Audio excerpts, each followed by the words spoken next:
senador? Ang ingon sa ako ang mama. Ang mudagan ang senador, ang ako ang manghod, si Baste Duterte. And siya ang mudagan sa 2028 president. So ikaw ma'am, President. Ang ingon sa ako ang mama, balik daw ko sa Davao mayor. Sa 2025? O na siya Kailan ka babalik sa Davao, VP? Kailan ka babalik sa Davao, Mayor?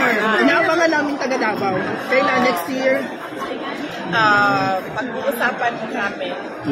So, walang idea kung magre-resign tayo as VP. Wala namang ganong usapan.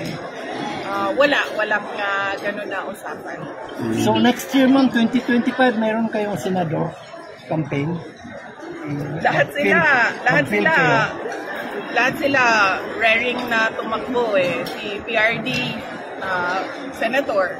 Yung kuya ko, si Paulo Duterte, yung congressman ngayon, senator. Si Sebastian Duterte. So tatlo ang Duterte next year for senator. Yes, tatlo ang Duterte next year. Confirm na ba yan galing sa'yo, VP? Okay na yan, okay na yan ma'am. Walang president sa Duterte ma'am. Walang mag-president sa Siya may Duterte. presidency. Ang ingon sa ko ang mama nga kung manod ko no. Ikaw agad. Dagan ko president.